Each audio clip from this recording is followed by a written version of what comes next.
रोजाना सबसे पहले अनुपमा सीरियल देखने के लिए हमारे चैनल को सब्सक्राइब करें। एपिसोड के स्टार्टिंग में हम देखते हैं राही बहुत ज़्यादा अपसेट होती है।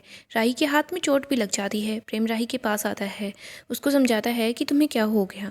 राही और प्रेम एक दूसरे को गले लगा लेते हैं।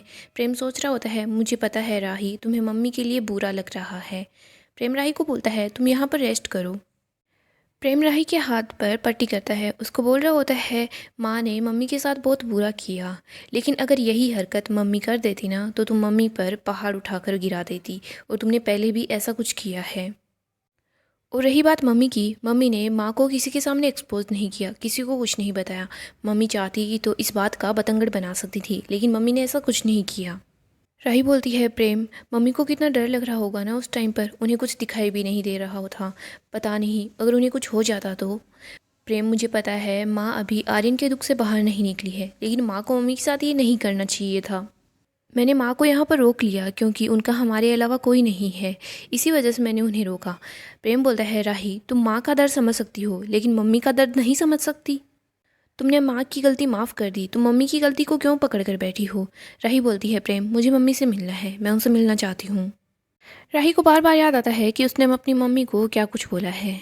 राही बोलती है, मैं मम्मी के सामने किस मुंह से जाऊंगी, नहीं नहीं, मुझे उनके सामने नहीं जाना, मैं उनका सामना भी नहीं कर सकती। प्रेम राही को समझाता है कि माँ का दिल बहुत बड़ा होता है और हम बच्चे हैं, बच्चों से गलती हो जाती है, माँ बच्चों को माफ़ कर देती है, माँ का दिल बहुत बड़ा होता है। तुम बस एक बार मम्मी से मिलो तो सही, देखना मिलने के बाद सब कुछ ठीक हो जाएगा। राही, भले ही तुम आर्यन के लिए मम्मी को माफ़ ना करो, लेकिन तुमने मम्मी को जो कुछ बोला है तुम्हें उसके लिए माफ़ी मांगनी चाहिए। तुम बस यहीं बैठो, मैं तुम्हारे लिए हल्दी का दूध लेकर आता हूँ। प्रेम वहाँ से चला जाता है। दूसरी तरफ हम अनुपमा को देखते हैं, उसके पास किसी का कॉल आता है। अनु बोल रही होती है, लैंडलाइन से कॉल किसका आ रहा है। अनु कॉल उठा लेती है। इधर राही होती है, वो बिल्कुल चुप रहती है, लेकिन अनुपमा समझ जाती है कि राही है। अनु बोलती है, राही। इसके बाद राही को अपने बचपन की बहुत यादें याद आती है। अनुराही को बोल रही होती है, राही क्या हुआ, सब कुछ ठीक तो है ना। तभी वहाँ पर प्रेम आता है। प्रेम बोलता है, राही, ये लो हल्दी वाला दूध और ये रही पेन किलर। राही कॉल रख देती है। इधर अनु सोच रही होती है, हल्दी का दूध और पेन किलर, राही ठीक तो है ना, उसे क्या हो गया। प्रेम राही को बोलता है, तुमने मम्मी के पास कॉल किया ना, तुम्हें उनसे बात करनी है, तुम्हें उनसे मिलना है ना। इधर अनु सोचती है, कॉल कट हो गया है, मैं एक बार फ़ोन कर लेती हूँ, उसने फ़ोन क्यों किया था, लेकिन अगर कॉल करूँगी तो वो भड़क जाएगी। अनुपमा को लगता है कि घर में कोई चल रहा है। अनु सोचती है, किंजल भी बोल रही थी कि उसके रूम में कोई आया था। अनु सोचती है, कहीं गौतम तो नहीं, वो यहाँ नहीं आ गया है। इसके बाद अनुपमा बाहर निकलती है और वो देख रही होती है कि घर में कौन घुस गया। अनुपमा इधर उधर देख रही होती है कि यहाँ पर कौन है। अनुपमा किचन में जाती है, वो देखती है कि दूध नीचे गिरा हुआ है। तभी अनुपमा को बिल्ली की आवाज़ सुनाई देती है। अनु सोच रही होती है कि ये तो बिल्ली है, लेकिन आहट तो इंसान की सुनाई दे रही थी। वहाँ पर कोई होता है, उसका साया दिख रहा होता है। अनु सोचती है कि शायद मेरा वहम ही होगा। अगली सुबह हम देखते हैं सब लोग एक साथ डाइनिंग टेबल पर बैठे होते हैं। अंश बोलता है कि अनुमा, मेरा एक दोस्त है, उसका बहुत अच्छा हॉस्पिटल है, वहाँ पर भारती की हर सर्जरी बहुत अच्छे से हो जाएगी, आप बोलो तो मैं एक बार उनसे बात कर लूँ। अनु बोलती है, ठीक है, हम लोग डॉक्टर से मिलने के लिए आज ही चले जाएंगे। इधर हम देखते हैं किंजल को, वो सब बोलते हैं कि क्या हुआ किंजल, तुम रात ठीक से सोई नहीं क्या। किंजल बोलती है कि मुझे रात को ठीक से नींद नहीं आई, मुझे ऐसा लग रहा था कि घर में कोई तो है। अंश बोलता है कि मुझे भी लग रहा था घर में कोई घूम रहा है। अनु बोलती है, मुझे भी लगा था। इधर हम देखते हैं सब बोलते हैं कि हाँ, सबको यही लग रहा था कि घर में कोई ना कोई है। बाप बताती है, कल दोपहर का खाना गायब था और आज सुबह दूध भी कम था। सरिता ताई बोलती है, कहीं भूत तो यहाँ नहीं आ गया। इधर बापूजी बोलते हैं, नहीं, लीला के होते हुए इस घर में भूत नहीं आ सकता। सरिता ताई बोलती है, क्या इनको भूत भगाने आते हैं। बापूजी बोलते हैं, नहीं, कहते हैं ना, एक म्यान में दो तलवार नहीं रह सकती, जहाँ लीला है वहाँ भूत नहीं रह सकता। सब लोग हंसने लग जाते हैं। प्रार्थना बोलती है कि शायद घर में सच में कोई होगा, वरना सबको ऐसे थोड़ी ना लगता। सरिता ताई बोलती है, शायद भूत ही होगा। जस्सी बोलती है, तू चुप रहे, तू बस यूं ही बोल रही है। इधर अनुपमा बोलती है, अगर सबको ऐसा फील हो रहा है कि घर में कोई है तो शायद कोई आया होगा। अंश बोलता है, अगर कोई चोर होता तो वो चोरी जरूर करता। इधर प्रार्थना बोलती है, कहीं कोई साइको क्रिमिनल तो नहीं। सभी लोग बहुत ज़्यादा परेशान हो जाते हैं। अनुपमा बोलती है, सब लोग शांति बनाए रखो, हम लोगों को बस चौकन्ना रहना है। अनु देखती है कि राही घर पर आई है, प्रेम भी राही के साथ होता है। बहुत सोच रही होती है, राही सुबह सुबह यहाँ पर आई है, इसके हाव भाव से ऐसा लग रहा है कि कुछ न कुछ हुआ है। आगे हम पराग, अनिल और राजा को देखते हैं। पराग बोलता है कि हम सब ने अनुपमा जी को गलत समझा, हम सब ने अनुपमा जी से नफरत की, लेकिन किसी ने भी उस नफरत में वो नहीं किया जो कैथी जी ने अनुपमा के साथ किया। राही ने तो कैथी जी को माफ़ कर दिया, लेकिन मैं उनको कभी माफ़ नहीं कर पाऊंगा। कैथी वहाँ आती है, पराग को बोलती है, प्लीज़ पराग जी, मुझे माफ़ कर दीजिए। पराग बोलता है, क्या थी जी, आप अनुपमा जी से नफरत इसीलिए करती है ना क्योंकि आप उसे आर्यन की मौत का जिम्मेदार समझती हैं। जी आप ही बताइए, क्या अनुपमा जी ने आर्यन को नशे की आदत दिलवाई थी? क्या उन्होंने ही शादी के दिन आर्यन को नशा करने के लिए बोला था? नहीं ना, हम ऐसे ही आर्यन की मौत का जिम्मेदार अनुपमा जी को आसानी से ठहरा रहे हैं, लेकिन सच तो यह है कि आर्यन की मौत का जिम्मेदार आर्यन खुद था। क्या थी जी, हम सब लोगों की नफरत धीरे धीरे कम हो गई, लेकिन आपने उस नफरत को आग बना लिया है और उस आग में आप खुद ही जल रही हो। कैदी बोलती है, पराग जी ये कहना आसान है, लेकिन जिस माँ ने अपना जवान बेटा खोया है ना, वो उसे भुलाकर कैसे आगे बढ़ जाए। पराग बोलता है, अपने दूसरे बच्चों के लिए आगे बढ़ा जाता है, और आप ये कैसे करेंगी, ये आप अनुपमा जी से सीखी। आगे हम कृष्ण कुंज का सीन देखते हैं। हम देखते हैं राही अनुपमा के सामने हाथ जोड़ती है और उसको बोल रही होती है सॉरी। इधर हम देखते हैं जस्सी, दीपा, सरिता ये सब लोग बात कर रहे होते हैं कि अनुपमा की औलादें ऐसी ही है। पहले तो ये अनुपमा से झगड़ते रहते हैं, फिर एक दिन अचानक से आते हैं और उनसे माफ़ी मांगते हैं। सरिता ताई बोलती है, फिर 4-5 दिन बाद फिर से झगड़ने लग जाते हैं।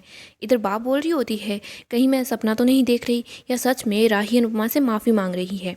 बाबूजी बोलते हैं, ये सच है। अनुपमा बोलती है, बात क्या है, सब कुछ ठीक तो है ना, किस बारे में बात करनी है। राही बोलती है, आई ड्रॉप्स। सब लोग काफ़ी हैरान होते हैं। जसी बोलती है, कहीं तुम फिनाले के पहले की बात तो नहीं कर रही हो। इधर राही बोलती है, मैं यहाँ पर सॉरी बोलने के लिए आई थी क्योंकि। अनुपमा बोलती है, आगे तुम्हें कुछ भी बोलने की ज़रूरत नहीं है। राही बोलती है, नहीं बोलने की ज़रूरत है। राही बोलती है, मैं यहाँ पर माफ़ी मांगने के लिए आई हूँ। अगर मैं आपको सबके सामने सब कुछ बोल सकती हूँ तो माफ़ी भी सब लोगों के सामने ही मांगूंगी। बा बोलती है, वैसे तुम किस किस चीज़ की माफ़ी मांगोगी, लेकिन अभी ये बता दो कि तुम फ़िलहाल किस चीज़ की माफ़ी मांग रही हो। राही बोलती है, मम्मी की जो आई ड्रॉप थी ना, वो माँ ने बदल दी थी। राही सब लोगों को सारा सच बता देती है। सभी लोग काफ़ी हैरान होते हैं। किंजल बोलती है, क्या थी जी, मम्मी को हराने के लिए इस हद तक गिर सकती है। इधर बा बोलती है, अनुपमा की आंखें खराब हो जाती तो। बाबूजी बोलते हैं, अनुपमा को चोट आ जाती, उसकी जान भी जा सकती थी, कुछ भी हो सकता था। भारती बोलती है, मैं सोच रही थी कि शायद मैंने ही गलत आई ड्रॉप दे दी, मैं तो बहुत गिल्ट में थी। इधर हम देखते हैं बा बोलती है, और अगर यही गलती तेरी माँ से हो जाती ना, तो तू अपनी माँ को रातों रात दूसरे शहर भेज देती। इधर हम देखते हैं जस्सी को भी बहुत गुस्सा आता है। जस्सी बोलती है, पहले तो उस गौतम ने अनु को कमरे में बंद कर दिया और उसके बाद अनु की आई ड्रॉप भी चेंज हो गई। प्रार्थना बोलती है, माँ ने बहुत गलत किया, अगर अनुमा को कुछ हो जाता तो। राही बोलती है, मैं कोई सफाई नहीं दूंगी क्योंकि मुझे पता है गलती माँ की है। राही बताती है कि सब घर वाले माँ से काफ़ी ज़्यादा गुस्सा है। माँ घर छोड़कर जा रही थी, लेकिन मैंने माँ को रोक लिया। बाबूजी बोलते हैं, काश तूने अनुपमा को भी कभी रोक लिया होता तो कितना अच्छा होता। राही बोलती है, मैंने माँ को इसलिए रोका क्योंकि मुझे पता है उनके पास कोठारी हाउस के अलावा कोई जगह नहीं है, वो कहाँ जाती। मुझे पता है माँ ने जो किया है वो बहुत गलत है, इसीलिए मैं उनकी तरफ से यहाँ पर माफ़ी मांगने के लिए आई हूँ, प्लीज़ मुझे माफ़ कर दो। भारती बोलती है, माफ़ी तुम क्यों मांग रही हो, माफ़ी तो उन्हें मांगनी चाहिए ना जिन्होंने गलती की। इधर हम देखते हैं सरिता भी यही बोलती है कि हाँ, चैलेंज तो बड़ा उछल उछल कर दे रही थी, माफ़ी मांगने की बारी आई तो वो यहाँ आई ही नहीं। जस्सी बोलती है, अरे कोई गिलास नहीं तोड़ा है जो माफ़ी मांग ली और सब कुछ ठीक हो जाएगा। मुझे लगता है कि इस राही की सास के खिलाफ पुलिस में कंप्लेन करनी चाहिए। बाप बोलती है, हाँ तुम ठीक बोल रहे हो। राही बोलती है, आपको जो कुछ भी ठीक लगता है आप वही कीजिए। जस्सी बोलती है, अनु अभी के अभी हमारे साथ चल। पहले तो इन लोगों ने अनीता को गिरा दिया, इसके बाद तुम्हें रूम में बंद कर दिया, फिर तुम्हारी आई ड्रॉप बदल दी। इन लोगों की हरकतें ही ऐसे हैं, हम लोगों को अभी चलना चाहिए। अंश बोलता है, इस बार तो हद ही पार हो गई है। किंजल बोलती है, हाँ मम्मी, इस बार तो हमें कुछ एक्शन लेना ही होगा। अनु सब लोगों को बोलती है कि मैंने क्याथी जी को माफ़ कर दिया है। पहले आप सब लोग मेरी बात सुन लीजिए, मैंने क्याथी जी को माफ़ कर दिया है। बा बोलती है, लेकिन तूने ऐसा क्यों किया। अनु बोलती है, क्योंकि बा वो भी एक माँ है, उन्होंने अपना जवान बेटा खोया है, वो बहुत दुख में है। अनु बोलती है, बा मेरे लिए दिल में नफरत रखकर जो गलती वो कर रही है, क्या आप चाहती है कि वही गलती मैं ही दोहरा दूँ। बा बोलती है, लेकिन उन्हें सज़ा तो मिलनी ही चाहिए ना। अनु बोलती है, उन्होंने जो किया वो उनकी मर्जी, उनकी गलती है। अनु बोलती है, और मैंने उन्हें माफ़ कर दिया है। प्रेम बोलता है, लेकिन माँ की गलती छोटी नहीं थी। अनु बोलती है, हाँ प्रेम मैं जानती हूँ, लेकिन पुलिस में जाना ये तो कोई सॉल्यूशन नहीं है। वो मेरी बेटियों का ससुराल है, मैं उनके ससुराल में क्लेश थोड़ी करवा सकती हूँ। जस्सी बोलती है, और माफ़ करने से क्या हो जाएगा। अनु बोलती है, हो सकता है वो संभल जाए।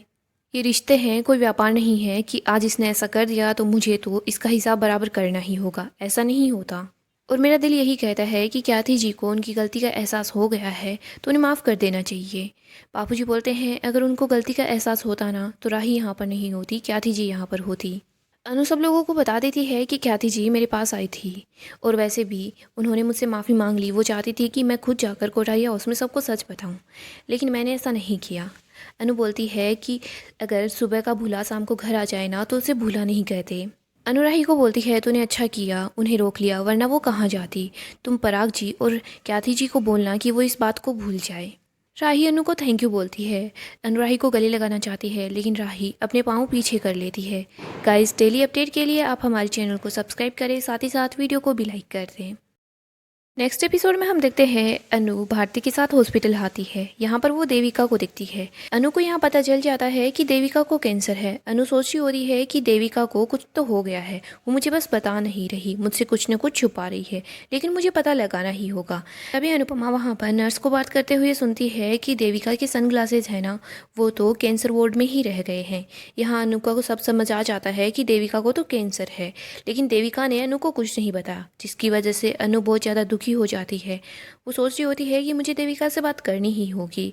अनु बहुत ही ज़्यादा अपसेट होती है। वो देविका से बात करती है, उसको बोलती है कि तुमने मुझे कुछ भी क्यों नहीं बताया। अनु और देविका दोनों ही बहुत ज़्यादा इमोशनल हो जाते हैं। अनु सोच रही होती है तभी देविका बार बार मुझे ये बोल रही थी कि वो मरने वाली है, मरने वाली है। अनु को सब समझ आ जाता है। तो दोस्तों, नेक्स्ट एपिसोड में देविका का जो भी बीमारी का सच है वो सबके सामने आएगा। अपडेट के लिए चैनल को सब्सक्राइब करें और वीडियो को लाइक कर दें।